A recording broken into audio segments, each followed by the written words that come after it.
अगर इस तरह के कैंपस भी शिक्षा के ऊपर होने वाले इतने बड़े हमलों को नहीं रोक पाए, तो याद रखिएगा उत्तर प्रदेश या देश भर में जो प्राइमरी स्कूल होते हैं ना, उसके शिक्षक तो सरकारी मुलाजिम होते हैं।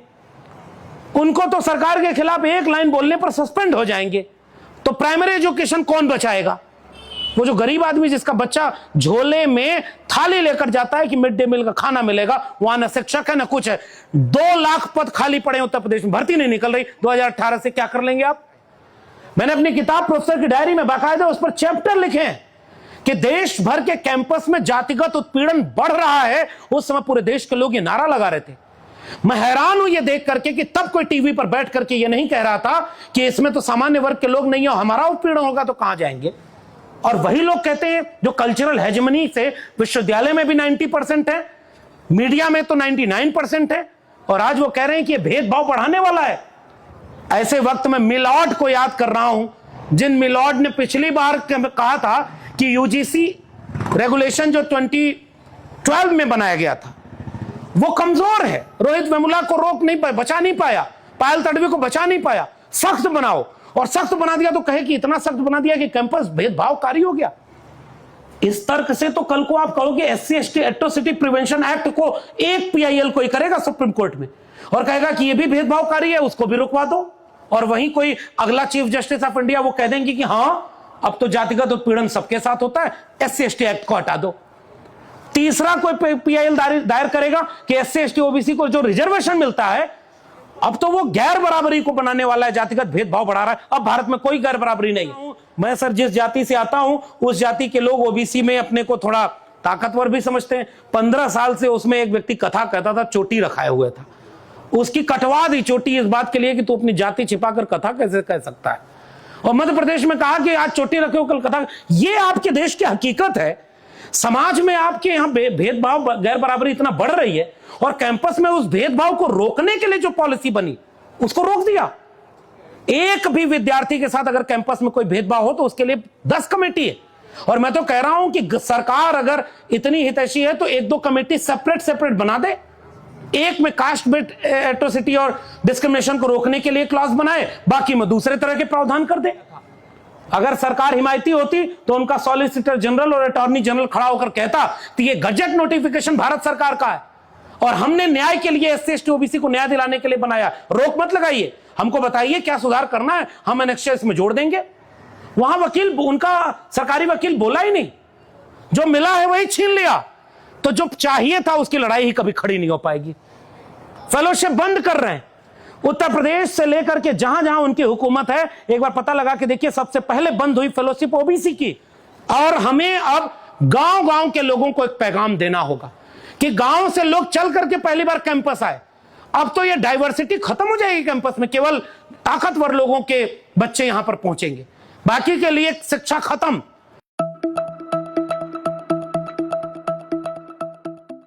मेरा मानना है कि इस पूरे खतरे को इस रूप में देखा जाना चाहिए कि विश्वविद्यालयों पर या शिक्षा व्यवस्था पर जो ये हमला है, JNU से बेहतर कौन जानता होगा कि ये कोई नया नहीं है और लगातार ऐसे हमले होते जा रहे हैं। अब उन हमलों को बहुत ही संस्थागत और बहुत ही व्यवस्थित कर दिया गया है और चौतरफा हमला बढ़ गया है। पिछले 10 साल में इस देश ने जितने नए तरह के हमले देखे हैं उसकी कोशिशें पिछले कई दशकों में धीरे धीरे होती रही होंगी। मिसाल के तौर पर विश्वविद्यालय में क्या पढ़ाया जाएगा, कौन पढ़ाएगा और कौन पढ़ेगा, इसके फैसले बहुत जल्दी इधर बीच इस तरह से किए गए कि भारत को बांट दे। और अभी जब उस बंटवारे की अंतिम नीति अभी बनी है तो उसका नाम है विकसित भारत शिक्षा अधिष्ठान अधिनियम। वो बिल बना करके पिछली बार पेश किया गया। हम ये जानना चाहते हैं कि अगर विकसित भारत है तो ये विभाजित भारत की शिक्षा नीति क्यों बन रही है। और इस शिक्षा नीति का जो पिछले 5 साल 6वां साल शुरू हो गया, इसका ये नतीजा है कि ये पहले भी इस तरह की दिशा में क्लोजर, मर्जर, हेफा और बोर्ड ऑफ गवर्नर्स, जाने कितनी पॉलिसी बन चुकी थी जिसको इस विकसित भारत यानी विभाजित भारत शिक्षा अधिष्ठान अधिनियम में और पुख्ता कर दिया गया है, जिससे एक क्लॉज पहले के वक्ताओं ने जरूर बताया होगा कि 12 मेंबर की कमेटी होगी जिसमें केवल 2 एकेडमिशियन होंगे। अब इससे अच्छी पॉलिसी और देश के लिए क्या हो सकती है? केवल वही हो सकती है कि अगली बार जब कोई बिल आए तो वो 2 मेंबर भी शिक्षा वाले हटा दिए जाएं और जो कमेटी के मेंबर रहें वो सब एकेडमिक इंस्टीट्यूशन के बाहर के लोग रहें। ये नया नहीं है साथियों, हम जानते हैं कि यूपीएससी जैसे सबसे उच्च श्रेणी की मानी जाने वाली परीक्षा को अर्थहीन बनाने के लिए लेटरल एंट्री लाया गया था और लेटरल एंट्री से बिना प्री मेंस इंटरव्यू दिए सीधे सेक्रेटरी और ज्वाइंट सेक्रेटरी की रैंक पर जब नौकरी दी जाने लगी तो अपने आप उस यूपीएससी के लिए क्या भविष्य होगा यह तय हो गया। उस लेटरल एंट्री की तरह नई शिक्षा नीति ने भी बोर्ड ऑफ गवर्नर्स और तमाम चीजें बनाई थी और विकसित भारत शिक्षा अधिष्ठान अधिनियम ने उसको और मुकम्मल कर दिया कि बर्बादी और जल्दी जल्दी हो। इसलिए भी हम इसका विरोध करते हैं। इसमें आपने पहले देखा भी होगा कि कोई ग्रांट देने की पॉलिसी अब सरकार की नहीं होगी। भारत गरीब था तो शिक्षा पर खर्च करता था और जनवादी लोग नारा लगाते थे कि शिक्षा पर जो खर्चा हो बजट का 10वां हिस्सा हो। कहां तो यह लड़ाई लड़ी जानी थी कि शिक्षा पर खर्च बढ़ाया जाए, लेकिन वो लड़ाई अब कहां पहुंच गई? अभी आप पिछला बजट भी देखें, 2.5% के आसपास जीडीपी का पूरा, और इस बार के बजट में भी 0.1% का इजाफा। ओवरऑल एक्सपेंडिचर अगर जोड़ें, खर्च देखें तो 1% से भी कम निकलेगा शिक्षा पर खर्चा। तो जब भारत गरीब था तब तो मुफ्त में शिक्षा देता था, अब भारत अमीर हो रहा है तो शिक्षा को व्यवसाय बना रहा है। अब जिसके जेब में पैसा होगा उसके बच्चे पढ़ेंगे और जिसके जेब में पैसा नहीं होगा उसके लिए 5 किलो अनाज घर पहुंच जाएगा बिना घोटाले के, बिना किसी चीज के, और वो अनाज खा के आप जिंदा रहें। अब इसका उदाहरण कैसे दें?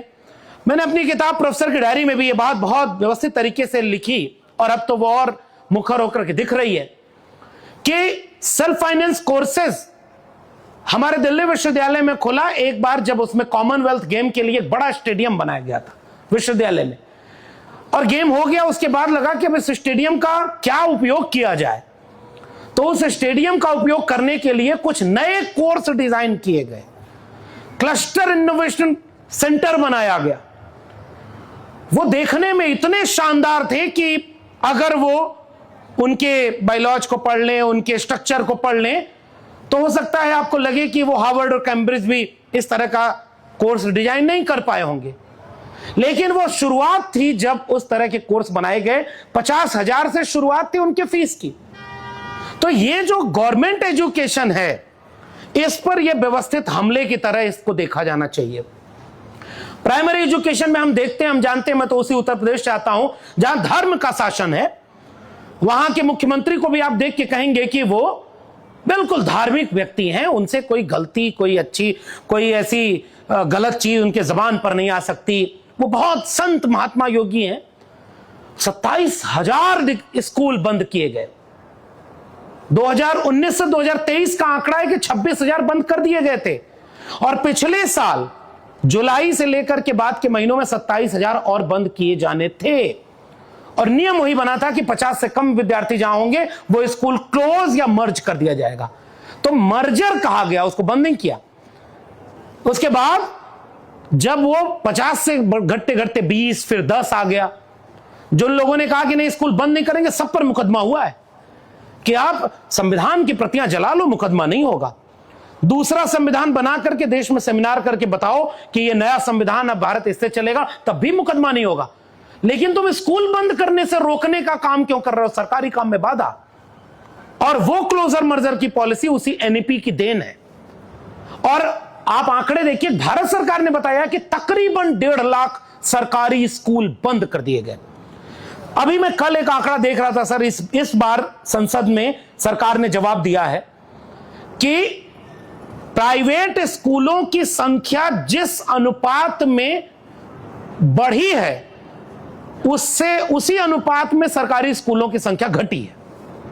यह क्रोनोलॉजी क्या कहलाती है आपको पता है जैसे किसान जब आंदोलन करने बैठे थे तो यह कहा गया था कि आपकी जमीन बेची नहीं जाएगी, अफवाह उड़ाया जा रहा है। अब तो वो दिखने लगा कितने तरह के। कल मैं मार्केट में गया सेब खरीदने, तो सेब की दुकान पर जो खड़ा था उसने कहा ये नॉर्मल सेब लेंगे तो 150 रुपया किलो, और ये अडानी वाला सेब लेंगे तो 250 रुपया किलो। उस पर स्टिकर लगा है, उस पर लिखा हुआ है कि अडानी का सेब है। अब कितना उसकी बाग है, कितना उसके पेड़ नहीं पता। ये अगर शिक्षा वाली भी डिग्रियां आएंगी कि आपको दिल्ली विश्वविद्यालय की डिग्री चाहिए, जेएनयू की चाहिए, तो इतनी फीस है अगर बची होगी तो। और अगर उसमें हार्वर्ड कैम्ब्रिज खुलेगा, नई शिक्षा नीति ये दावा करती है कि विदेशी कैंपस भारत में खुलेंगे। अब आपको क्या चाहिए? और वो कैंपस खुलेंगे तो उनमें किसके बच्चे पढ़ेंगे? इसलिए ये जो विकसित भारत शिक्षा अधिष्ठान का कानून बनाई है सरकार, हम इसे बार बार कह रहे हैं कि ये विभाजित भारत अनपढ़ प्रतिष्ठान बनाना चाहते हैं पूरे देश को। एक तो ये इसलिए क्योंकि 5-6 साल से उसकी तैयारी चल रही थी। दूसरी बात ये कि अब यूनिवर्सिटी ग्रांट कमीशन बना था, ग्रांट देता था, यानी जेब में सरकार पैसा देती है कि आपकी जेब में पैसा है कि नहीं, इससे आपको शिक्षा से वंचित न रहना पड़े। अब आपने, और कल मैं मजूमदार साहब का वो पुराना वीडियो भी देख रहा था जिसमें आपने बहुत विस्तार से बताया है कि इस पूरे अधिनियम में कहीं वो ग्रांट वाला तो सेगमेंट ही नहीं, सरकार पैसा ही नहीं देगी इनडायरेक्टली, और बाद में वो आपसे कहेगी कि भाई आप खर्चा अपना निकालो। हम लोग जब डीयू में थे तब तो डूटा में खड़े होकर के वहां आंदोलन होता था कि ये जो बीओजी है इस पर साइन मत करिए, और डूटा उसके खिलाफ लड़ता था। डूटा का शिक्षक संगठन था और जेएनयू का छात्र संगठन हुआ करता था, क्योंकि यहां शिक्षकों की तादाद थोड़ी कम है, लेकिन फिर भी ये लोग लड़ते थे। आज वो तमाम एमओयू साइन हो चुके हैं, पॉलिसी बन चुकी है, और कितने 100 करोड़ रुपए लोन डीयू जेएनयू ले चुके हैं ये आप जानते होंगे, आंकड़े पब्लिक डोमेन में।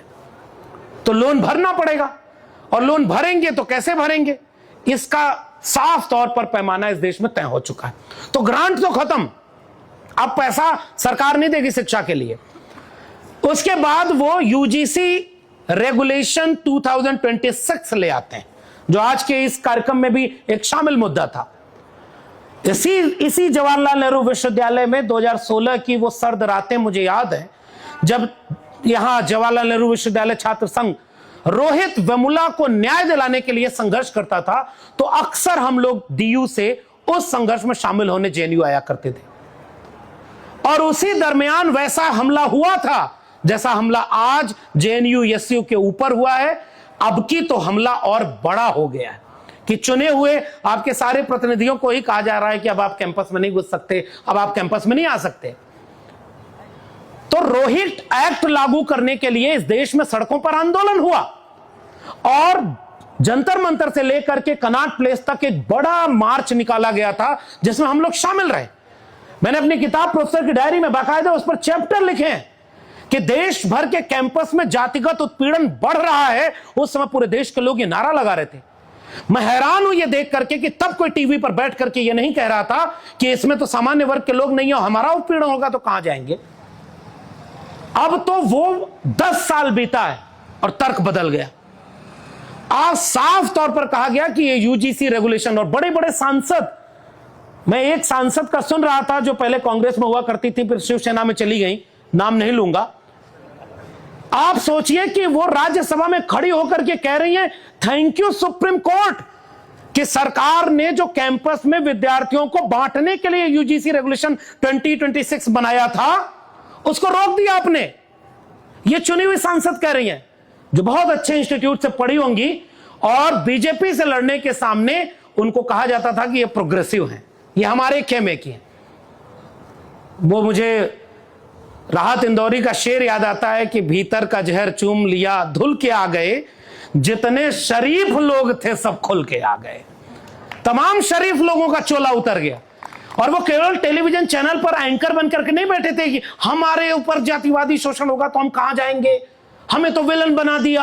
आपका कैंपस है, मैं बार बार ये बात बोला, इसी कैंपस में तो यहां तो खैर सामाजिक न्याय की लड़ाइयां और मजबूत होती रही हैं।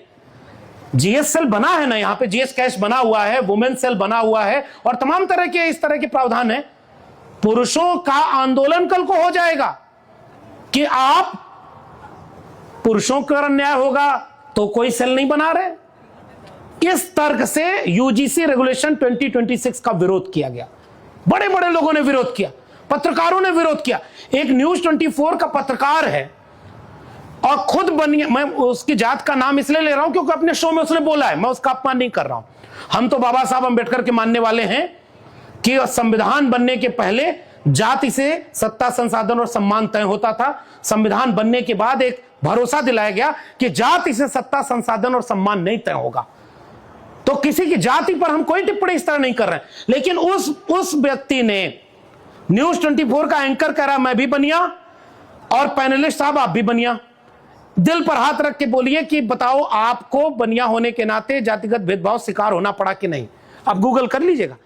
मैं बिल्कुल प्रधानमंत्री की तरह नहीं बोलूंगा कि उसका कोई फैक्ट और उस तरह का पता ना चले। आप फैक्ट के साथ बोल रहा हूं। दूसरे व्यक्ति ने कहा कि नहीं नहीं मुझे उसके नाम पर कोई अपमान सहना नहीं पड़ा, तो उसने कहा कि नहीं मुझे सहना पड़ा, मुझे कहा जाता था कि कंजूस बनिया हो तुम।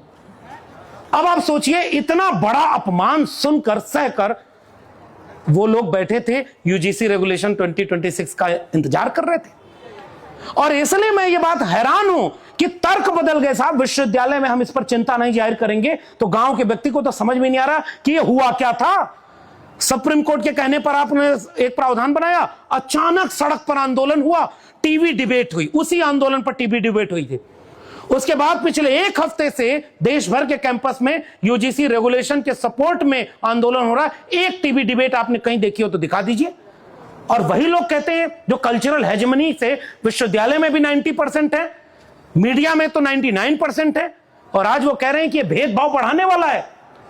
और मैं तो ऐसे वक्त में मिलॉर्ड को याद कर रहा हूं, जिन मिलॉर्ड ने पिछली बार कहा था कि यूजीसी रेगुलेशन जो 2012 में बनाया गया था वो कमजोर है, रोहित वेमुला को रोक नहीं पाया, बचा नहीं पाया, पायल तडवी को बचा नहीं पाया, सख्त बनाओ। और सख्त बना दिया तो कहे कि इतना सख्त बना दिया कि कैंपस भेदभावकारी हो गया। आप कल्पना करिए कि अगर इन्हीं तर्कों को आगे बढ़ा दिया जाए कि उस क्लास में 3.1.c में अगर जाति आधारित भेदभाव में SC ST OBC ही लिखा है तो हमने मान लिया कि इस देश के सामान्य कैटेगरी के लोग विलन हैं, दोषी हैं। इस तर्क से तो कल को आप कहोगे SC ST atrocity prevention act को एक PIL कोई करेगा सुप्रीम कोर्ट में और कहेगा कि यह भी भेदभावकारी है, उसको भी रुकवा दो। और वहीं कोई अगला चीफ जस्टिस ऑफ इंडिया वो कह देंगे कि हां अब तो जातिगत उत्पीड़न सबके साथ होता है, SC ST एक्ट को हटा दो। तीसरा कोई PIL दायर करेगा कि SC ST OBC को जो रिजर्वेशन मिलता है अब तो वो गैर बराबरी को बनाने वाला है, जातिगत भेदभाव बढ़ा रहा है। अब भारत में कोई गैर बराबरी नहीं है। मैं तो हैरान होता हूं, मैं सर जिस जाति से आता हूं उस जाति के लोग OBC में अपने को थोड़ा ताकतवर भी समझते हैं। 15 साल से उसमें एक व्यक्ति कथा कहता था, चोटी रखाए हुए था, उसकी कटवा दी चोटी इस बात के लिए कि तू अपनी जाति छिपाकर कथा कैसे कह सकता है। और मध्य प्रदेश में कहा कि आज चोटी रखे हो कल कथा। ये आपके देश की हकीकत है। समाज में आपके यहां भेदभाव, गैर बराबरी इतना बढ़ रही है और कैंपस में उस भेदभाव को रोकने के लिए जो पॉलिसी बनी उसको रोक दिया और उस पर एक डिबेट नहीं हुए, पूरे देश में आंदोलन खड़ा हो रहा है। और लोगों को एक मैसेज गया है जो इंदिरा जयसिंह ने उसी मामले की सुनवाई में सुप्रीम कोर्ट में बोला था कि यह अजीब बात है, आप हमारा तर्क सुने बिना फैसला ले रहे हैं, आप कोई कानून बनाएं फिर सड़क पर उसका विरोध करवाएं और उसके बाद उस पर रोक लगा दें, यह प्रक्रिया ठीक नहीं है। लेकिन बाकी लोगों को यह मैसेज जा रहा है। अभी एक सिनेमा बना है, उस पर टीवी डिबेट हो रही है कि एक जाति को घूसखोर क्यों कह दिया। इस देश में जाति के नाम पर गालियां बनाकर सैकड़ों साल तक जाति के नाम पर अपमान और क्या क्या कहना। मुझे रोहित का वो वाक्य याद आता है कि मेरा जन्म ही एक दुर्घटना है। ऐसा एक भी केस आप उस तरह दिखाएंगे। इसी कैंपस में प्रोक्टोरियल बोर्ड होता है, इसी कैंपस में डिसिप्लिनरी एक्शन कमेटी होती है और आप कैंपस के लोग बोलते नहीं, प्रोफेसर बोलते नहीं, बहुत थोड़े से प्रोफेसर बोलते हैं और बाहर की पब्लिक को पता ही नहीं कैंपस चलता कैसे, और सबने रुकवा दिया। एक भी विद्यार्थी के साथ अगर कैंपस में कोई भेदभाव हो तो उसके लिए 10 कमेटी है। और मैं तो कह रहा हूं कि सरकार अगर इतनी हितैषी है तो 1-2 कमेटी सेपरेट बना दे। एक में कास्ट बेस्ड एट्रोसिटी और डिस्क्रिमिनेशन को रोकने के लिए क्लॉज बनाए, बाकी में दूसरे तरह के प्रावधान कर दे। ये इस तरह के हमले ये साफ तौर पर बताते हैं कि कैंपस के भीतर भी, पहले वो कहते थे धर्म खतरे में, हम तो कह रहे हैं लॉजिक खतरे में है आपका, कि जिस लॉजिक से SC ST OBC को हक मिला था अब उसी लॉजिक पर खतरा है। और इसीलिए यह रेगुलेशन हमारे सामने खारिज कर दिया गया, और इसीलिए अब नए नए प्रावधान और वो पूरा विवाद इसलिए खड़ा किया गया था। अगर सरकार हिमायती होती तो उनका सॉलिसिटर जनरल और अटॉर्नी जनरल खड़ा होकर कहता कि ये गजट नोटिफिकेशन भारत सरकार का है और हमने न्याय के लिए SC ST OBC को न्याय दिलाने के लिए बनाया, रोक मत लगाइए, हमको बताइए क्या सुधार करना है, हम एनेक्सचर इसमें जोड़ देंगे। वहां वकील, उनका सरकारी वकील बोला ही नहीं, और आप ये पूरे देश में मैसेज देना चाह रहे हैं कि किसका दबदबा और किसकी सरकार, और ये रील बनवा करके आप बाकी लोगों को उकसा रहे हैं। इस तरह से खतरे कई गुना बढ़ते जा रहे हैं। आपके यहां तो JNU SU के 4 चुने हुए प्रतिनिधियों को निलंबित कर दिया गया। उत्तर प्रदेश जहां से मैं आता हूं वहां तो छात्र संघ चुनाव ही निलंबित है, कोई छात्र संघ चुनाव वहां नहीं होता, और हुकूमत के लोग नहीं चाहते कि गरीबों के, पिछड़ों के, दलितों के बीच से कोई नेता पैदा हो। इसलिए मुझे लगता है कि एक बहुत बड़ी लड़ाई की जरूरत है, और ये इस बात का इशारा है कि अब समय पूरा हो चुका है। काट दिया होगा, हाँ वो काट दिया होगा, लेकिन मुझे ऐसा लगता है साथियों कि ये जो जितने तरह के हमले हैं उनको एक साथ विश्वविद्यालयों और कैंपसों पर इसलिए थोपा गया है क्योंकि देश में जो बहुत बड़े बड़े सवाल हैं उन सवालों से लड़ने और विपक्ष की मजबूत भूमिका निभाने का काम कैंपस कर रहे थे, और कैंपस पर इसलिए चौतरफा हमले किए जा रहे हैं। मैं अभी भी यहां कह के जा रहा हूं कि जाति जनगणना नहीं हो रही, और घोषणा करके सरकार ने कहा कि हम जाति जनगणना कराएंगे, और अभी फर्स्ट फेज का 33 क्वेश्चन जारी किया है, उसमें SC ST को लिखा है, OBC और नहीं है। आपकी मंशा सही नहीं है, लेकिन आप इतने तरफ से हमला कर दो कि जो लड़ने वाले लोग हैं वो अपने को बचाने में गिर जाएं। आप सोचिए, कहां तो आप लड़ाई लड़ते कि शिक्षा पर जो खर्चा हो बजट का 10वां हिस्सा हो, अब आपको 2.5% मिल रहा है, और जो मिला है उसको बचाओ। JNU SU के 4 प्रतिनिधि चुने गए, अब उन्हीं का सस्पेंशन रोकने के लिए आप लड़ाई लड़ो।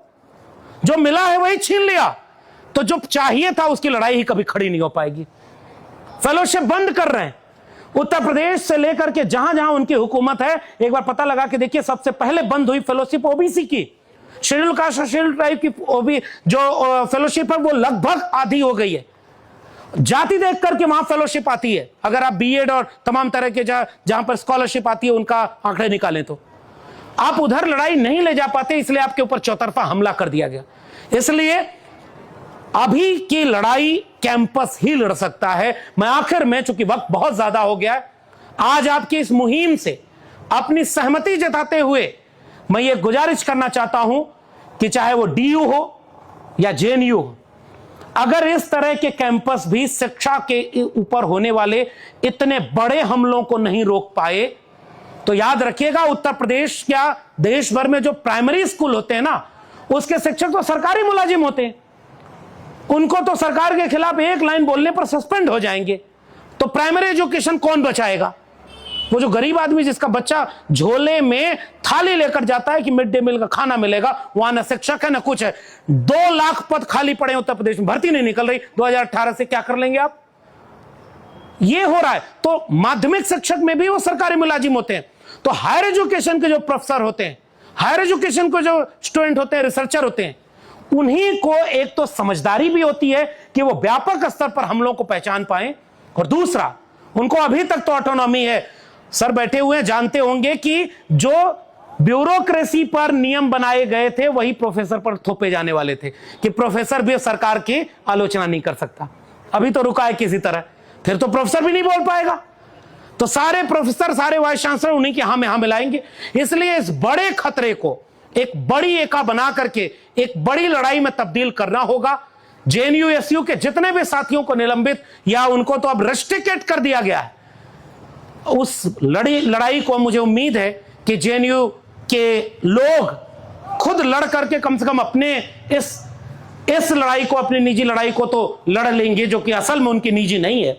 लेकिन अगर आप यहां लड़ेंगे तभी उस बड़ी लड़ाई तक हम जाएंगे कि UGC रेगुलेशन 2026 जो वर्तमान सरकार की साजिश की भेंट चढ़ गया, उसको और व्यवस्थित करके तुरंत कैसे लागू करवाया जाए, रोहित एक्ट कैसे लागू करवाया जाए, चाहे आप उसे किसी भाषा में कह लें, ताकि जाति के नाम पर भेदभाव बंद हो, और UGC को तबाह और बर्बाद करके ये जो विभाजित भारत अनपढ़ प्रतिष्ठान अधिनियम ले आ रहे हैं, बिल ले आ रहे हैं, इस तरह के खतरे से देश को कैसे आगाह किया जाए।